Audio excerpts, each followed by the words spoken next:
आपने अपनी लाइफ का एक बड़ा हिस्सा स्टडीज़ में लगाया, एक अच्छा कॉलेज मिला, कैंपस प्लेसमेंट हुआ, एक अच्छी कंपनी में जॉब लगी, पर अब एचआर का एक ईमेल, टीम्स कॉल और सब खत्म। क्या हम सिर्फ एक एम्प्लॉय आईडी बन के रह गए हैं?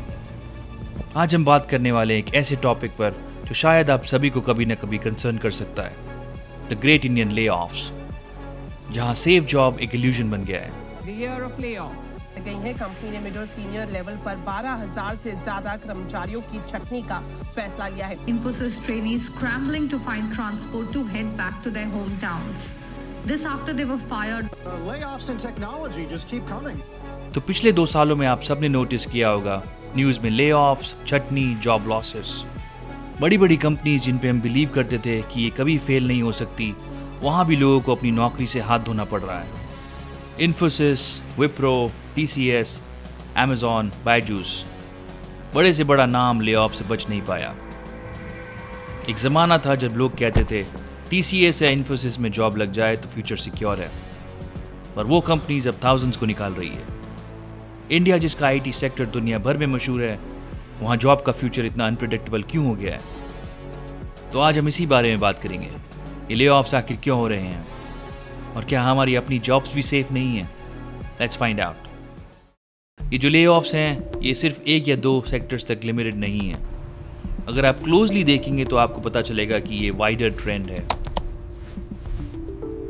सबसे पहले बात करते हैं एड टेक की, जैसे बायजूस। पैंडेमिक के टाइम पे तो इनकी डिमांड बहुत ज़्यादा बढ़ गई थी। ऑनलाइन क्लासेस और लर्निंग प्लेटफॉर्म्स की ज़रूरत हर किसी को थी। लेकिन अब क्या हो रहा है? स्कूल्स और कॉलेजेस फिर से खुल गए हैं, तो वो जो बूम था वो अब कम हो गया है। प्लस बहुत सारी एड टेक कंपनीज ने बहुत एग्रेसिव हायरिंग कर ली थी, एक्सपेक्टिंग कि उनकी ग्रोथ हमेशा ऐसी ही रहेगी। जब वो ग्रोथ सस्टेन नहीं हुई तो ले ऑफ्स तो होने ही थे। अब आते हैं टेक और स्टार्टअप वर्ल्ड में। यहाँ भी आपने देखा होगा काफ़ी ले ऑफ्स हुए हैं। रीज़न क्या है? पिछले कुछ सालों में इन्वेस्टर्स ने स्टार्टअप्स में बहुत ज़्यादा पैसा डाला। कंपनीज जल्दी से ग्रो करना चाहती थी, मार्केट शेयर कैप्चर करना चाहती थी, इसलिए उन्होंने भी खूब हायरिंग की। लेकिन अब क्या हो रहा है? ग्लोबल इकोनॉमी में स्लो डाउन है। इन्वेस्टर्स अब ज़्यादा कॉशियस हो गए हैं। वो ये देख रहे हैं कि कंपनीज एक्चुअली प्रॉफिट बना रही हैं या नहीं। ये सिर्फ एड टेक या टेक तक लिमिटेड नहीं है। कहीं ना कहीं ये प्रेशर सब पर है। कंपनीज अपने कॉस्ट को कंट्रोल करना चाहती हैं। तो अब सवाल ये है कि ये सब हो क्यों रहा है? First, global economic slow down. देखिए, सिर्फ इंडिया में ही नहीं, पूरी दुनिया में इकोनॉमी स्लो हो रही है। US एंड यूरोप में इन्फ्लेशन, इंटरेस्ट रेट हाइक्स और क्लाइंट बजट कट्स ने आउटसोर्सिंग पर ब्रेक लगा दिया है। यूक्रेन वॉर, इन्फ्लेशन, इन सब चीज़ों का असर बिजनेस पर पड़ता है। जब डिमांड कम होती है तो कंपनीज को अपना खर्चा कम करना पड़ता है। Second, over hiring during the boom. Pandemic के टाइम पे जब ऑनलाइन डिमांड बढ़ गई थी, बहुत सारी कंपनीज ने फ्यूचर ग्रोथ को एंटिसिपेट करके बहुत ज़्यादा लोगों को हायर कर लिया था। अब जब वो ग्रोथ उतनी नहीं रही तो उनके पास ज़रूरत से ज़्यादा एम्प्लॉयज़ हो गए हैं।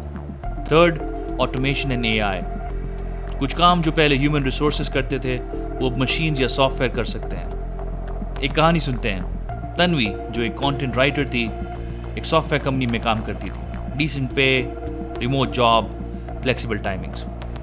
एक दिन मार्केटिंग हेड ने बोला, Tanvi, we are experimenting with AI generated blogs just to test. Tanvi ने सोचा, कोई बात नहीं, AI तो असिस्ट करेगा, रिप्लेस थोड़ी करेगा। 3 महीने बाद तन्वी का काम सिर्फ प्रूफ रीडिंग बन गया। 6 महीने बाद she was out. Same story with graphic designers, video editors, junior coders, customer support agents.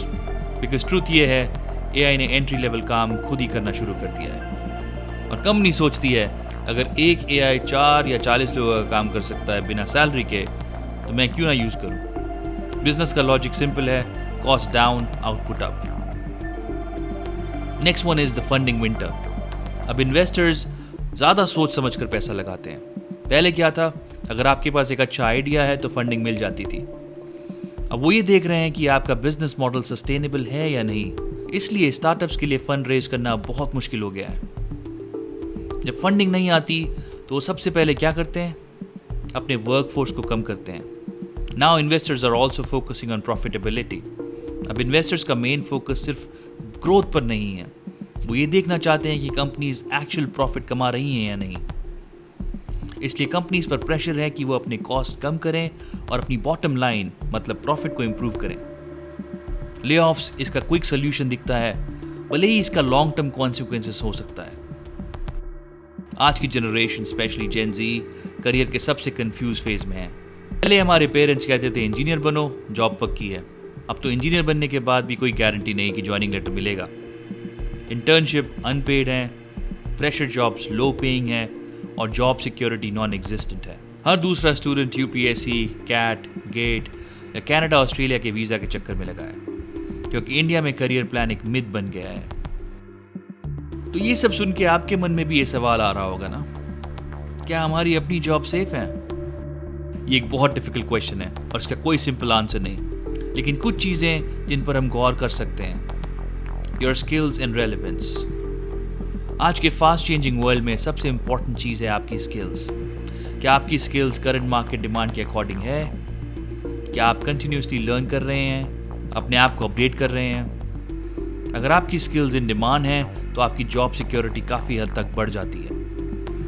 Second, companies financial health. आप जिस कंपनी में काम करते हैं उसकी फाइनेंशियल हेल्थ कैसी है? क्या कंपनी प्रॉफिट बना रही है? क्या उनकी ग्रोथ सस्टेनेबल लग रही है? तो अगर कंपनी फाइनेंशियली स्ट्रांग है तो ले ऑफ के चांसेस कम होते हैं। Third, your role and contribution. आप कंपनी के लिए कितने वैल्यूएबल हैं? क्या आप ऐसा काम करते हैं जो कंपनी के लिए बहुत इंपॉर्टेंट है? अगर आपकी परफॉर्मेंस अच्छी है और आप कंपनी की गोल्स को अचीव करने में हेल्प करते हैं तो आपकी जॉब सिक्योरिटी ज़्यादा होगी। And the sector you work in, आप किस सेक्टर में काम करते हैं ये भी मैटर करता है। कुछ सेक्टर्स अभी ग्रोथ फेज में हैं, वहाँ जॉब अपॉर्चुनिटी ज़्यादा हो सकती हैं, लेकिन जिन सेक्टर्स में स्लो डाउन है वहाँ थोड़ा कॉशन रखना पड़ सकता है। देखिए, मैं ये नहीं कह रहा कि सबकी नौकरी चली जाएगी, लेकिन ये ज़रूरी है कि हम रियलिटी को समझें और अपने आप को प्रिपेयर करें, अपनी स्किल्स को अपग्रेड करते रहें, अपनी कंपनीज की परफॉर्मेंस पर नज़र रखें और हमेशा एक बैकअप प्लान लेकर चलें। तो अब सवाल ये है कि हम क्या कर सकते हैं? क्या हम सिर्फ बैठकर ये देख सकते हैं कि क्या होता है? नहीं, हम कुछ प्रोएक्टिव स्टेप्स ले सकते हैं, जैसे कि अपस्किल एंड रीस्किल। ये सबसे इंपॉर्टेंट है। हमेशा कुछ नया सीखते रहिए, अपनी करंट स्किल्स को और बेटर बनाइए और अगर ज़रूरत हो तो नई स्किल्स भी सीख लीजिए जो मार्केट में डिमांड में हो। ऑनलाइन कोर्सेज हैं, सर्टिफिकेशंस हैं, बहुत सारे ऑप्शंस अवेलेबल हैं। Second, manage your finances wisely. ये अनसर्टेनिटी का टाइम है तो अपने फाइनेंसेस को केयरफुली मैनेज करना बहुत ज़रूरी है। एक इमरजेंसी फंड बनाइए ताकि कभी जॉब लॉस हो जाए तो आप फाइनेंशियली सिक्योर रहें कुछ टाइम के लिए।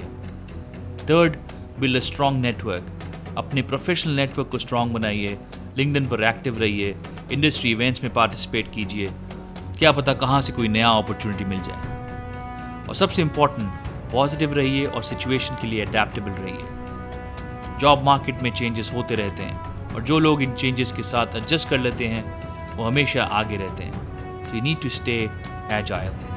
ये जो ले ऑफ्स हो रहे हैं ये एक रिमाइंडर है कि जॉब मार्केट हमेशा डायनामिक रहती है। कोई भी जॉब 100% सिक्योर नहीं है, लेकिन इसका मतलब ये नहीं कि हमें डर कर जीना है।